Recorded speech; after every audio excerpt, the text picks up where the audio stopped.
Hello दोस्तों, good morning. स्वागत है एक बार फिर से आप सभी का एमजेटी एजुकेशन में। दोस्तों आज है 5 जुलाई। आज की वीडियो में हम लोग बात करेंगे 5 जुलाई 2023 के मोस्ट इंपॉर्टेंट करंट अफेयर के क्वेश्चंस के बारे में। पूरी वीडियो ध्यान से देखिएगा, पूरी वीडियो डिटेल में बताई गई है। अगर वीडियो पसंद आए तो इसे लाइक, शेयर और चैनल को सब्सक्राइब जरूर कीजिएगा। चलिए सबसे पहले तो कल का क्विकली रिविजन करेंगे हम लोग। कल हम लोगों ने पढ़ा था अंतर्राष्ट्रीय प्लास्टिक बैग मुक्त दिवस मनाया गया 3 जुलाई को, और ऑस्ट्रियाई ग्रैंड प्रिक्स जीत लिया है मैक्स वर्स्टैपेन ने। मैक्स वर्स्टैपेन रेडबुल के खिलाड़ी हैं, नीदरलैंड के रहने वाले हैं, और इस सीजन 9 रेस में से 7 रेस अकेले जीत चुके हैं। ग्लोबल पीस इंडेक्स जारी हुई और इसमें दुनिया के सबसे कम शांतिपूर्ण देश जो रहा वो अफगानिस्तान रहा। भारत 126वें स्थान पर रहा विश्व शांति सूचकांक में। और पीएम मोदी ने अभी हाल ही में मध्य प्रदेश के लालपुर गांव में राष्ट्रीय सिकिल सेल एनीमिया उन्मूलन मिशन 2047 का उद्घाटन किया है। कोल इंडिया लिमिटेड के नए चेयरमैन बन गए हैं पीएम प्रसाद। और वहीं भारत सरकार ने महिलाओं को वित्तीय सुरक्षा प्रदान करने के लिए महिला सम्मान बचत प्रमाण पत्र लॉन्च किया है। ये एक नई योजना है। और अभी हाल ही में अजीत पवार जो हैं ये महाराष्ट्र के नए उप मुख्यमंत्री के रूप में शपथ ग्रहण किए हैं। महाराष्ट्र में अब 2 उप मुख्यमंत्री हो गए हैं।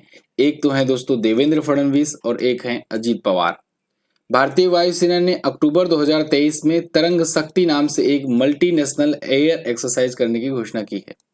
छठी युवा महिला राष्ट्रीय मुक्केबाजी चैंपियनशिप हरियाणा ने जीत लिया है।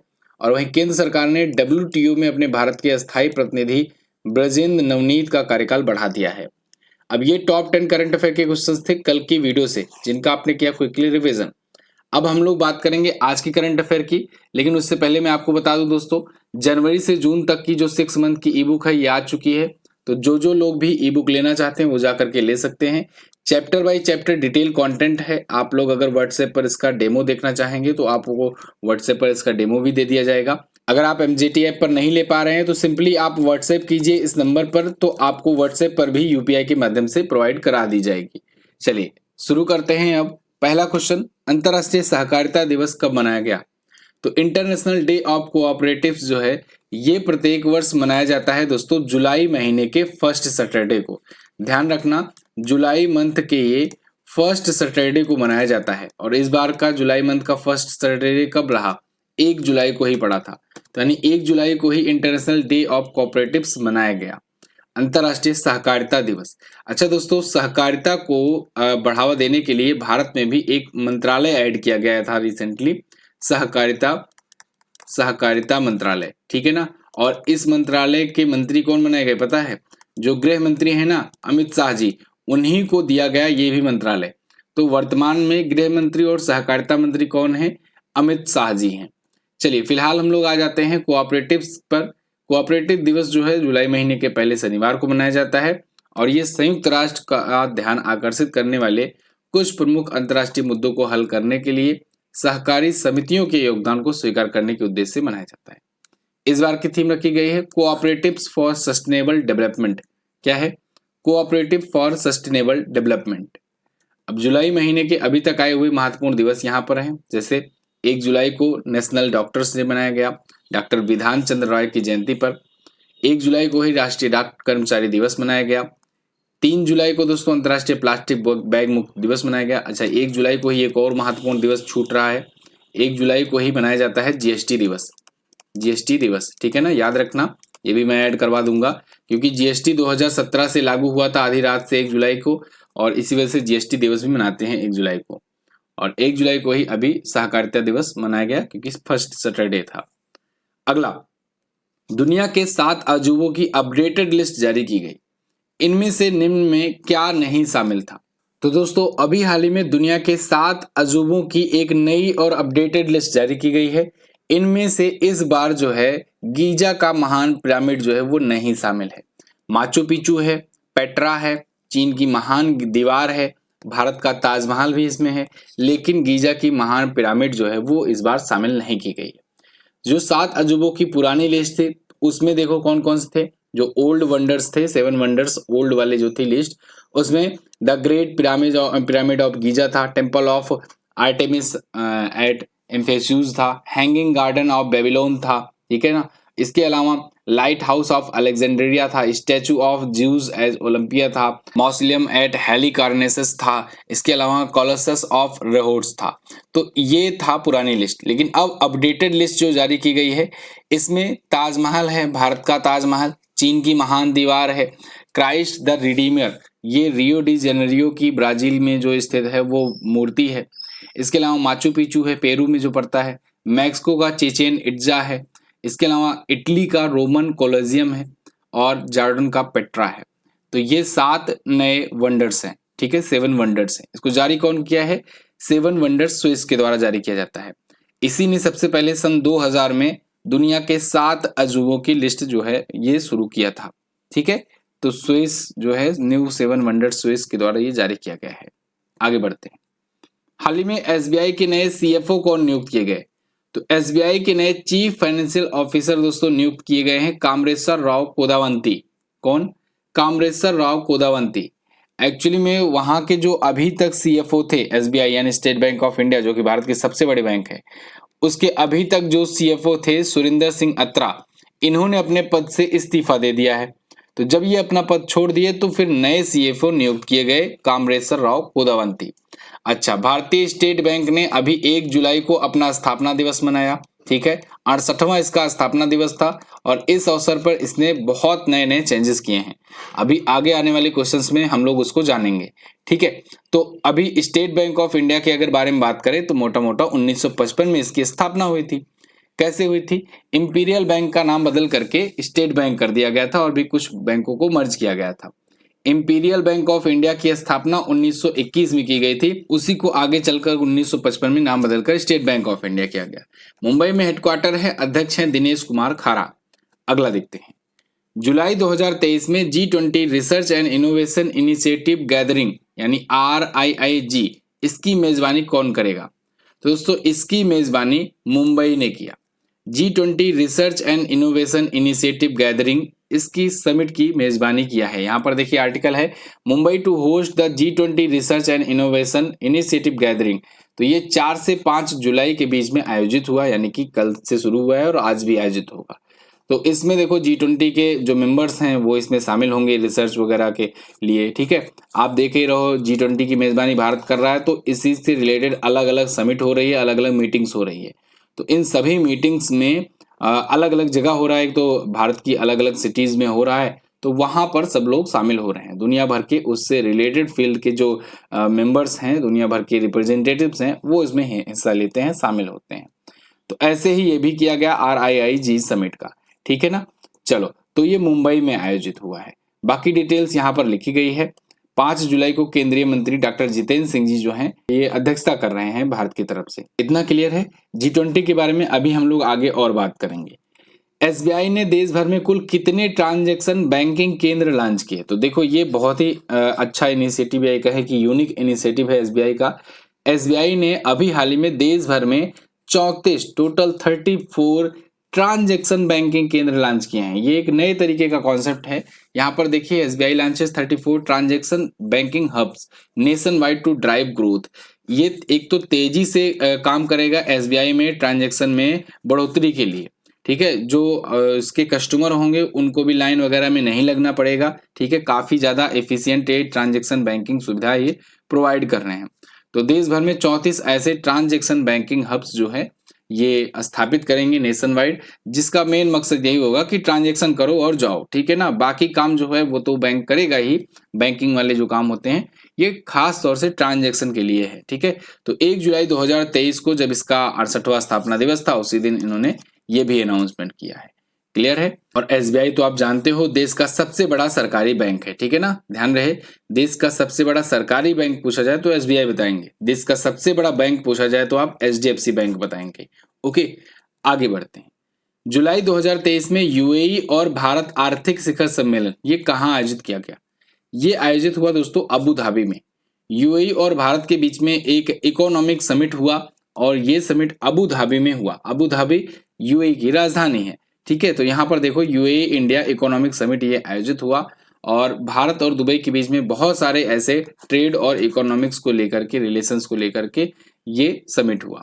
और इस बार की जो थीम रखी गई थी वो थी fostering synergies uniting the falcon and tiger economies, ये इसकी थीम थी। तो 3 जुलाई से ये शुरू किया गया, ठीक है ना, अबू धाबी में।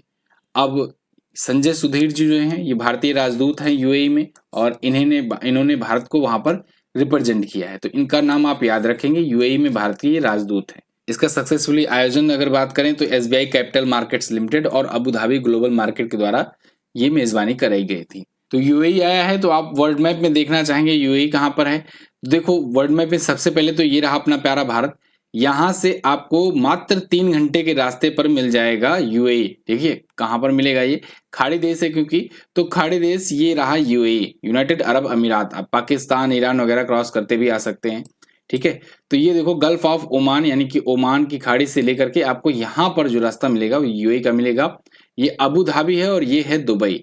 दुबई यहाँ का महानगर है, अबू धाबी इसकी कैपिटल है, ठीक है, जैसे भारत में मुंबई और दिल्ली है। तो देखो अबू धाबी जो है यहीं पर ये समिट हुई है। ओके, ये सभी देखो खाड़ी हैं, और खाड़ियों के आसपास के जो देश हैं उन्हें खाड़ी देश कहते हैं। अक्सर आप सुनते हो ना, खाड़ी देशों ने ऐसा किया वैसा किया, और ये क्योंकि अरब सागर के पास में पड़ते हैं तो ये सभी अरब देश भी कहलाते हैं। क्लियर, आगे बढ़ते हैं। अच्छा, इसकी मुद्रा वगैरह जान लो। यूएई दिरहम जो होती है इसकी मुद्रा होती है, और इसके जो प्रेसिडेंट हैं वो हैं मोहम्मद बिन जायद अल नहयान। आगे बढ़ते हैं। उत्तर प्रदेश पुलिस का सिपाही बैच दोस्तों आज से स्टार्ट हो रहा है। तो जिन लोगों ने इसे नहीं ज्वाइन किया है आज ज्वाइन कीजिए, आज आखिरी मौका है। और प्री लॉन्च ऑफर जो है आज एंड हो जाएगा, जिसके तहत आपको 211 रुपए की छूट दी जा रही है। 52,699 पदों पर यह भर्ती होने वाली है। अभी तक के इतिहास में सबसे बड़ी भर्ती है पुलिस की, ठीक है। और ये दिसंबर तक एग्जाम हो जाएगा, समझ लो जबरदस्त इसमें कंपटीशन भी होने वाला है। आपके ही गांव के, आपके ही आसपास के आपको देखने को मिलेंगे कि कम से कम 2 से 4 लोग जो है वो सिलेक्ट होते नजर आएंगे। तो अगर आप मिस्टेक इसमें कर देते हो ना तो फिर आप पीछे रह जाओगे। तो आपको रिस्क नहीं लेना है, पढ़ाई अभी से स्टार्ट कर दो। मत इंतजार करो कि जब एडमिट कार्ड आएगा, वैकेंसी जब आ जाएगी, ये हो जाएगा, फॉर्म फिलअप हो जाएगा तब मैं शुरू करूंगा, इसके चक्कर में मत पड़ो। जैसा कि मैंने आपको बताया, आपके ही गांव से जब ऐसे खबर आएगी कि 10 लड़कों का हो गया इसमें और आपका नहीं हुआ, तो आपको कैसा महसूस होगा आप इसको अंदाजा लगा सकते हो। तो अभी 35% डिस्काउंट के साथ ये है, स्पेशल ऑफर के साथ। कूपन कोड यूज कीजिए UPP35।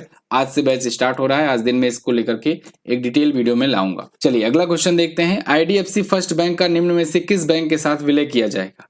तो देखो HDFC से सीख लेते हुए अब IDFC जो है इसने भी कहा हम भी विलय करेंगे।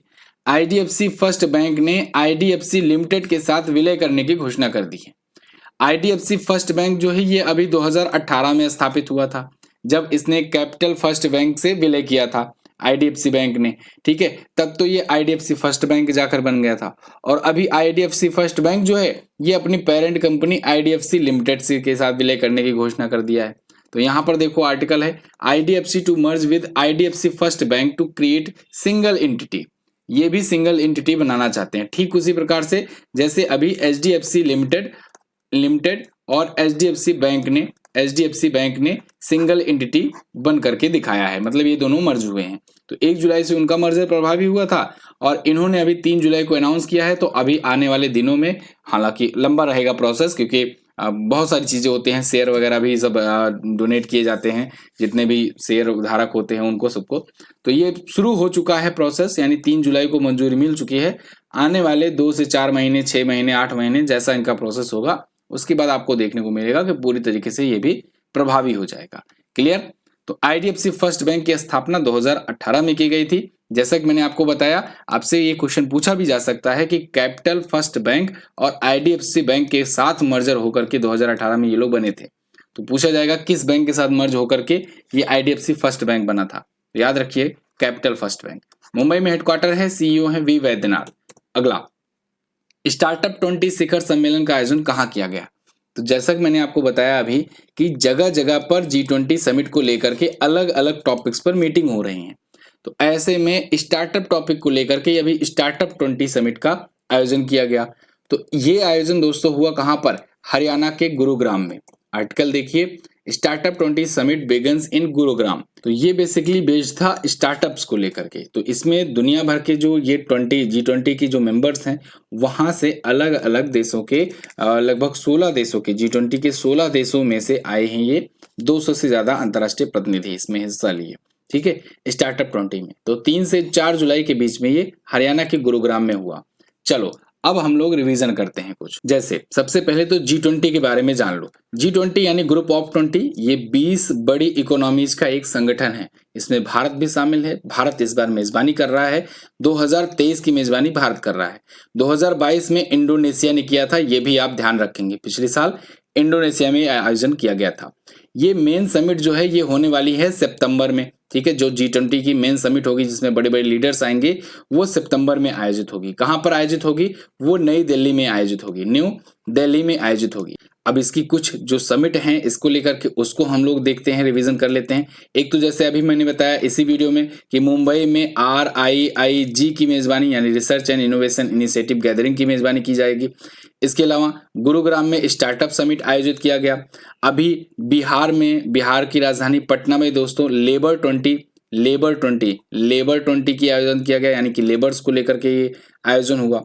गोवा में दोस्तों SAI को लेकर यानी सुप्रीम ऑडिट इंस्टीट्यूशन को लेकर के समिट हुआ था, जून महीने में हुआ था। इसके अलावा अभी गुरुग्राम में ही दोस्तों अपराध और सुरक्षा को लेकर के समिट हुआ था। ये सब की मैं एक वीडियो बना करके आपको दूंगा और सारा का सारा रिवीजन आपको सब कुछ एक ही में मिल जाएगा। अच्छा, कभी कभी थीम इंग्लिश में पूछ ली जाती है, तो इंग्लिश में आपको थीम अगर पूछी जाएगी तो आप बताना 1 अर्थ 1 फैमिली 1 फ्यूचर। क्या बताएंगे? 1 अर्थ 1 फैमिली 1 फ्यूचर। ठीक है, यानी वसुधैव कुटुंबकम। आगे बढ़ते हैं। हाल ही में किसे प्रतिष्ठित पॉइंट ऑफ लाइट पुरस्कार से सम्मानित किया गया? तो अभी हाल ही में दोस्तों राजेंद्र सिंह धट्ट को पॉइंट ऑफ लाइट पुरस्कार से सम्मानित किया गया है। इनको सम्मानित किया है ब्रिटेन के जो प्रधानमंत्री हैं ऋषि सुनक, इन्होंने। ये 101 साल के हो गए हैं राजेंद्र सिंह धट्ट जी। द्वितीय विश्व युद्ध में इनका काफी ज्यादा अहम योगदान रहा था दोस्तों, काफी असाधारण सेवा दिए थे ये। इन्होंने ब्रिटेन की तरफ से होकर के द्वितीय विश्व युद्ध में काफी अहम योगदान निभाया था। मतलब कि द्वितीय विश्व युद्ध में इनकी रणनीतियां और इनकी असाधारण सेवा जो है उसको देखते हुए इनको सम्मानित किया गया है। इन्होंने 1963 में अविभाजित भारतीय पूर्व सैनिक संघ की भी स्थापना की थी, अविभाजित भारतीय पूर्व सैनिक संघ की। ठीक है, तो इन सबको देखते हुए इनको अभी हाल ही में पॉइंट ऑफ लाइट अवार्ड से सम्मानित किया गया है। राजेंद्र सिंह धट्ट जी को याद रखना इंपॉर्टेंट है। और अभी 101 साल के ये हो चुके हैं, अभी देखो खड़े हैं। अगला, किस भारतीय खिलाड़ी ने अपना पहला ATP युगल पुरस्कार जीता? तो ये जीत लिया है दोस्तों यूकी भांबरी ने। ये भारतीय खिलाड़ी हैं और इन्होंने अभी युगल का यानी डबल्स का टाइटल जीता है। यानी इनके एक और साथी हैं जो मिल करके ये जीते हुए हैं, यूकी भांबरी। लेकिन इनका ये मेडन ATP था, पहला डबल्स का टाइटल था। ठीक है, तो इन्होंने दक्षिण अफ्रीका के खिलाड़ी लॉयड हैरिस के साथ मिलकर के ये युगल्स का खिताब जीता है, ATP वर्ल्ड टूर का। ओके, तो यूकी भांबरी जो है, इनके नाम एक और रिकॉर्ड है, याद रखना। जूनियर ऑस्ट्रेलियन ओपन का खिताब जीतने वाले भी ये पहले भारतीय बने थे, यूकी भांबरी। तो आने वाला स्टार है ये। और अभी देखो शुरुआत हो चुका है मुलारका चैंपियनशिप से। ठीक है, तो ये तो थे दोस्तों टॉप 10 करंट अफेयर के क्वेश्चंस। आई होप आपको वीडियो पसंद आई होगी। अगर वीडियो पसंद आई है तो इसे लाइक और शेयर जरूर कीजिएगा। चलिए अब शुरू करते हैं, हम लोग देखते हैं रिवीजन में क्या क्या कुछ पॉइंट्स हैं। रिवीजन आज 50वां दिन है और आज हम लोग 1000 क्वेश्चन जो है कंप्लीट कर लेंगे। राष्ट्रीय सिविल सेवा दिवस कब मनाया जाता है? 21 अप्रैल को मनाया जाता है। चुनाव आयोग ने अभी हाल ही में कर्नाटक में पहली बार वोट फ्रॉम होम का विकल्प दिया। कर्नाटक चुनाव में दिया गया था, याद रखना। कर्नाटक विधानसभा चुनाव में ये चीजें हुई थी पहली बार भारत में। महाराष्ट्र सरकार ने पदोन्नति में दिव्यांग कर्मचारियों के लिए 4% आरक्षण देने की घोषणा की है। ग्लोबल यूनिकॉर्न इंडेक्स में भारत तीसरे स्थान पर रहा और रावन विल्सन जो है ये न्यूयॉर्क में पहले अश्वेत मुख्य न्यायाधीश के रूप में शपथ लिए हैं। IPL में सबसे ज्यादा मैच खेलने वाले विदेशी कप्तान बन गए हैं डेविड वार्नर। भारत का पहला एप्पल रिटेल स्टोर ये मुंबई में खोला गया, वेरी मोस्ट इंपॉर्टेंट। दूसरा दिल्ली में खोला गया। पूर्वोत्तर क्षेत्र का सबसे बड़ा बहुउद्देशीय इंडोर स्टेडियम मेघालय में बनाया जा रहा है। और प्रतिष्ठित संतोखबा मानवतावादी पुरस्कार से सोनम वांगचुक को सम्मानित किया गया, very most important. HDFC bank का उप प्रबंध निदेशक नियुक्त किया गया कैजात भारूचा को। HDFC के जो प्रबंध निदेशक या कहें कि CEO और MD हैं वो हैं शशिधर जगदीशन। 22 अप्रैल को विश्व पृथ्वी दिवस मनाया गया। इसकी थीम रखी गई थी इन्वेस्ट इन आवर प्लानेट। ये पूछा ही जाएगा आपसे। और स्टार स्पोर्ट ने अभी ऋषभ पंत को अपना ब्रांड एम्बेसडर बनाया है। केंद्र सरकार ने मन की बात के 100वां संस्करण कंप्लीट होने पर 100 रुपए का सिक्का जारी किया है। मन की बात के 100 एपिसोड हो चुके हैं कंप्लीट। और वहीं विश्व बैंक द्वारा जारी विश्व रसद सूचकांक में 139 देशों में भारत 38वें स्थान पर रहा। ध्यान रखना, इसको वर्ल्ड बैंक के द्वारा जारी किया गया है, वर्ल्ड लॉजिस्टिक इंडेक्स। दिग्गज टेनिस खिलाड़ी जगदीप मुखर्जी के नाम पर अभी हाल ही में एक आत्मकथा लॉन्च की गई, क्रॉसकोट नाम से। ठीक है, जयदीप मुखर्जी की आत्मकथा है ये। अगला, ओलिवर डाउनडेन को अभी हाल ही में ब्रिटेन का प्रधानमंत्री, उप प्रधानमंत्री नामित किया गया है। ठीक है, ब्रिटेन का उप प्रधानमंत्री ओलिवर डाउनडेन। महाराष्ट्र राज्य सरकार ने मराठी समुदाय के पिछड़ेपन को तय करने के लिए नए आयोग का गठन का फैसला लिया है। और वहीं भारत डायनेमिक्स लिमिटेड के नए सीएमडी ए माधव राव बनाए गए हैं। अभी हाल ही में एसोसिएटेड प्रेस ने मारियो पोलो हॉस्पिटल की हमले की तस्वीर के लिए वर्ल्ड प्रेस फोटो पुरस्कार जीता है। ये पूछा ही जाएगा आपसे, बहुत ही इंपॉर्टेंट है। वीरता पुरस्कार पाने वाली भारतीय वायुसेना की पहली महिला अधिकारी बन गई हैं दीपिका मिश्रा। यहाँ पर देखिए टाइपिंग मिस्टेक हो गई है, यहाँ पर 400-500 नंबर दिख रहे हैं आपको। 1000 क्वेश्चन हो गए हैं, जो लोग रेगुलर बने हैं उनको तो पता ही है। ठीक है, ये टाइपिस्ट से मिस्टेक हुई है, चलिए कोई बात नहीं। 50 दिनों में हम लोगों ने 20-20 क्वेश्चन पर डे करके 1000 क्वेश्चन कंप्लीट कर लिए हैं। अब मैं इसकी आपको दूंगा पीडीएफ। ठीक है, पीडीएफ आपको एप्लीकेशन पर भी मिल सकती है, टेलीग्राम पर भी मिल सकती है। आज शाम तक, आज दिन में या फिर कल सुबह तक आपको ये प्रोवाइड करा दी जाएगी। ठीक है, आगे बढ़ते हैं। कौन सा लोक नृत्य ओडिशा राज्य का नहीं है? तो रासलीला नहीं है, ये कल पूछा गया था आपसे। ठीक है, रासलीला उत्तर प्रदेश का है। जीएसआई की स्थापना 1851 में हुई थी। आज आपको क्या बताना है, संयुक्त राज्य अमेरिका अपना स्वतंत्रता दिवस कब मनाता है? इसके अलावा हाल ही में जारी वैश्विक शांति सूचकांक में भारत किस स्थान पर है? दोनों ही इंपॉर्टेंट है, दोनों के बारे में जो भी पता होगा डिटेल में जरूर आंसर करना। इसकी क्विज पीडीएफ वगैरह सब आपको एमजेटी ऐप पर मिलेगी, तो जाइए वहां से बिल्कुल फ्री में डाउनलोड कीजिए। बहुत बहुत धन्यवाद यहाँ तक वीडियो देखने के लिए। मिलेंगे अगली वीडियो में, तब तक के लिए नमस्कार, जय हिंद, वंदे मातरम।